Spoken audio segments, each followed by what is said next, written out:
Roster and portal updates. First and foremost, DeShon Singleton is back for Nebraska. He'll come back to Nebraska because of the junior college ruling that's going to give him another year. So this will be his 4th year in Lincoln now. And that was an announcement that he made officially on Friday, that he'll be a Husker. And that's another starter back on the back end. So 4 of their 5 starters are back. Tommy Hill's the only guy in the secondary not returning who was a starter last year. Singleton, 6'3", 210, obviously excels close to the line of scrimmage in the box. Very, like you said, very experienced. He gets this additional year of eligibility because of the recent court ruling regarding JUCO eligibility not counting against a player's NCAA clock. So yeah, remember Matt Rule talked at least a couple times about Singleton going to the NFL, that he thought he would. In fact, I think he advised him to go to the NFL. Then the court ruling came. That probably changed things, right? So that was this. It's big news for Nebraska. Yeah, you get a big physical safety, a run stopper, and of the 4 guys they return, I look at his value right up there with Sierra Wright. Oh yeah, the 4 guys. So it'd be Malcolm Hartzog, Sierra Wright, Buford, Singleton, and Marquise Buford. Good job, Sean. Yeah. Oh yeah. He had 71 tackles. That was a career high this year. 2nd on the team. Career high 3 pass breakups. He wasn't always great. He hasn't always great in coverage, right? Played really good against Ohio State. Yeah, he did. Like a lot of those guys, he played really well. That was the best game the defense might have played. Look, they gave up a couple plays to Jeremiah Smith, but everyone in the country did. Yeah. And I think you would agree, Singleton is a high character guy. Good to have around.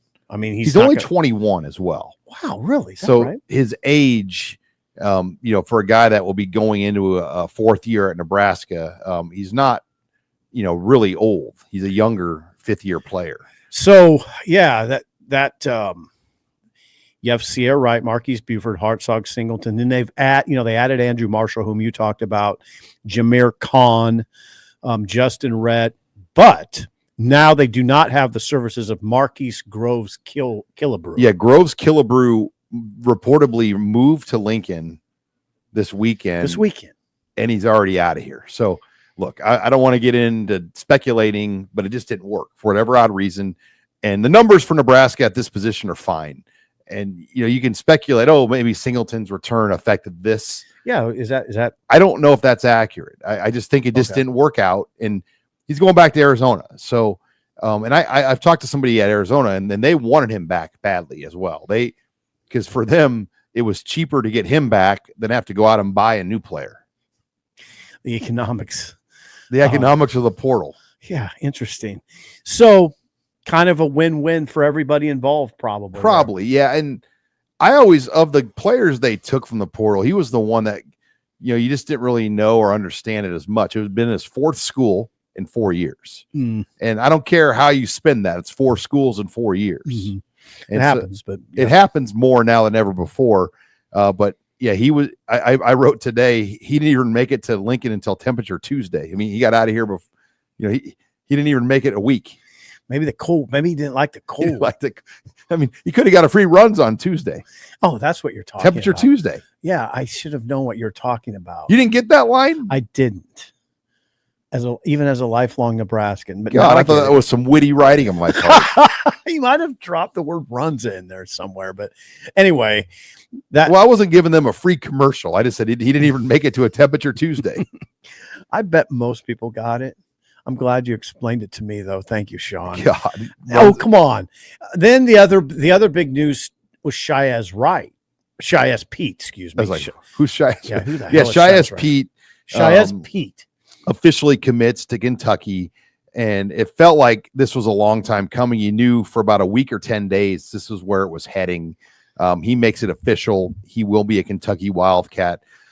So that leaves Nebraska potentially still in the market for a transfer O-lineman, but the window's closing. You have less than a week to get a guy here still. You can get to Lincoln 5 days into the semester. The semester starts Tuesday. You wrote today that Nebraska hasn't had a known visitor since Pete, and that was January 8th. So this is January. We're going on almost 2 weeks without a visitor. This is January 20th. Yeah. And look, they've spent, there's a few, back to the economics, they've spent a lot of money. Nebraska spent a lot of money on the portal. So, and the guys they want or that would make this team better, spoiler, they cost a lot of money. Yeah. And you do want that money to be spent. I mean, this is the way you want to operate. You're not just trying at this point just to add bodies. Right. Like you're trying to get true difference makers, and everybody is. And we don't know. Let's just be clear. Let's be very transparent here. We don't know if this week Nebraska's planning to bring somebody in. Well, there's nobody scheduled yet. Okay. And it can change at any moment. But as of today, Monday, there were no visitors over the weekend, and classes start Tuesday. Now they have all week if they really wanted to bring somebody in. But a lot of guys have found homes. I mean, this is if you haven't found a home by now, it'd be pretty scary as a prospect. Pete took it pretty far into the process. Yeah, unless Kentucky knew. Kentucky probably knew for a little while, is my guess. Kentucky came in late, though. It was a Michigan-Nebraska thing. And then Kentucky kind of swooped in, is the way I was told. Yeah, and look, everyone's like, oh, they got outbid. I think the money on a guy like him is the same for everybody involved. It's not like somebody's going to outbid you by $1 million. I mean, he's already getting over $1 million no matter where he goes in these 3 schools. Over $1 million. Over $1 million. It's pretty remarkable. So it's a pretty good deal. It's at a certain point, it's not about the money because the money's there. It's more about what's the place you want to be. And we don't see, people will ask you, Sean, what is it about? Sean, Sip, what is it about? The players, the town, the coaches, the fit. Kentucky was a bad offense. That's the thing. Nothing about going there makes sense. Sean, well, that's why people wonder. They were 119th nationally in scoring offense. And they lost all their receivers. Yeah. So what? Well, they hijacked Dante Dowdell out of here, though. They did. Is this Vince Morrow? No, it's more than Vince Morrow. I mean, there's a lot of, it's not. I'm asking you the question. I don't think it's just Vince Morrow. No, Vince Morrow doesn't recruit every single player to Kentucky. There's, people think like he's like responsible for signing all 105 guys on their team. Good point. Like, it's well taken. Like he's a tight ends coach. Right. I got you. No, he's a great recruiter though. But yeah. I do want to, and speaking of tight ends, I want to get this last nugget in. Please. How about Thomas Fidone? First of all, he announces entrance in the NFL draft last week, officially, but he got an invite to the Senior Bowl. Mm-hmm. And to put that in perspective, the Senior Bowl, 43% of the NFL draft picks last year, 43% played in the Senior Bowl. So you look at that number, I believe it was 94 total players in the Senior Bowl were drafted.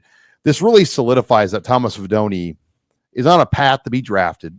As long as he goes through the draft process healthy and performs well.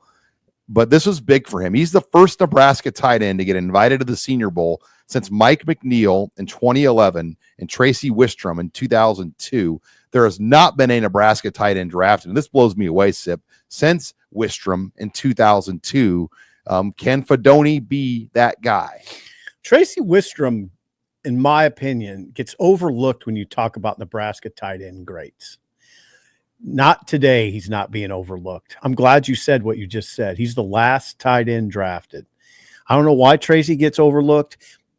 You can't compare numbers to Fidone because they didn't throw the ball much back then, right? He caught some big touchdowns, though. Yeah, he had 21 catches. He had 21 catches his senior year. He was like a third team All-American. AP All-American, Tracy. All Big 12? I think he might have been, maybe. I'd have to double check that. Colorado had a good tight end that time, though. Yeah. They had that really good tight. They had some good tight ends for Gary Barnett. The thing about Fidone is, okay, first of all, he had career highs this year, 36 receptions, 373 receiving yards. That's 10.4 yards a catch. He didn't get in the end zone, which is surprising to me. And the 10.4 yards a catch is pretty ordinary, right? Decent year, not great. But here's the thing about Fidone. Look at him. The size, the catch radius, the kind of the athleticism will be striking to scouts and NFL teams. But you know the key, and Jason mentioned this with Ty Robinson. He's going to have to go run well. That's going to be probably the differentiator. What I don't get about Fidone, though, there's like almost this negativity about him and his decision that he's made, and I don't get it. There is. It's weird. Like, it's his personal decision. He's received, and he's justified that by getting an invite to the Senior Bowl. Like, you don't get an invite to the Senior Bowl by luck. You have to be invited by the NFL teams and coaches and scouts. I don't disagree, except one thing. Will you be saying this with as much passion if he doesn't get drafted?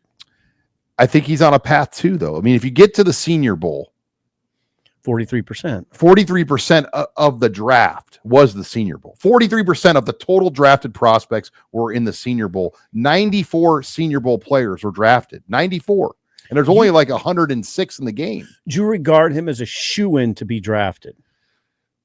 I think he's at the right. People I've talked to at Nebraska have told me yes. And I think he's position. I think he's received the grade that he needs. But it's just weird, like, because I can sense, probably, I don't know this, but I sense that there's definitely some resentment now, probably by Fidone towards Nebraska, because the way the fans have jumped on him and questioned him and yelled at him and told him no. And it's like, look, he played 2 healthy years. Let him move on. Yeah, everyone would love to have seen him play one more year here, but he's got a great opportunity to move forward. He got in the Senior Bowl. He's going to probably get in the combine now.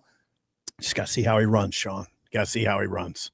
That's the critical thing. And he's been training in Arizona at Exos for the last several weeks. And he must feel good about it, how he's going to run. Why do I keep saying that? Because what else would stop him? Look at him. There's just he's an elite athlete. He was one of the most highly decorated tight ends. And was he the most highly decorated tight end in his recruiting class? Probably. Close. I think Bowers might have been ahead of him. Well, but he was right with Bowers. Like, okay, Bowers a little more, yeah. He was right up there. And I think if you're a Nebraska fan, that's probably the frustration. Yeah. That you had this unicorn tight end, and these injuries really changed it. Where before the injuries, like, he was a sure thing, and he produced, he put up numbers, he had production. He did. But it obviously wasn't maybe where he was like this number one receiving target that would take over games, like you saw maybe at Iowa with tight ends and other places. Right. Yeah, he didn't become Sam Laporta, right? Where it's like, or the guy at Penn State. He didn't become Tyler Warren.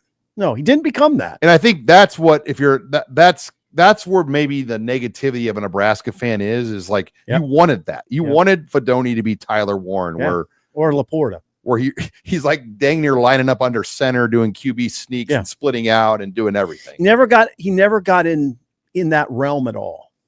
You're right. But I also feel like he was explaining it, Sean. Misused too, like swing passes in the flats. Probably not great usage of Thomas Fidone. Did you want to see him down the seam? Yes. Yeah. I liked when he got the ball on the run and not in wiggle space, like straight space. He must feel good about the way he's going to run.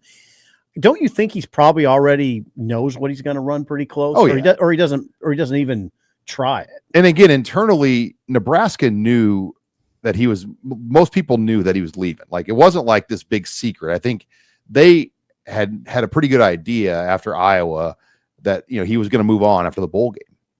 Tight end's a premier position in the NFL, more than probably I've ever seen. Am I barking up the wrong tree there? Yeah, it's there's not a lot of them out there.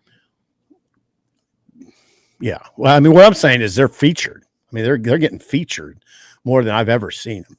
And if you're good, you'll find a home. And look, Jack Stahl is still playing in the NFL. Listen, Ethan Carter played in the NFL for a while. Yeah. I always want to tell our listeners, I get out over my skis a little bit when I start talking about the NFL. I watch some of it, but we're always working on Sundays. So Sean, I've worked Sundays for 25 years.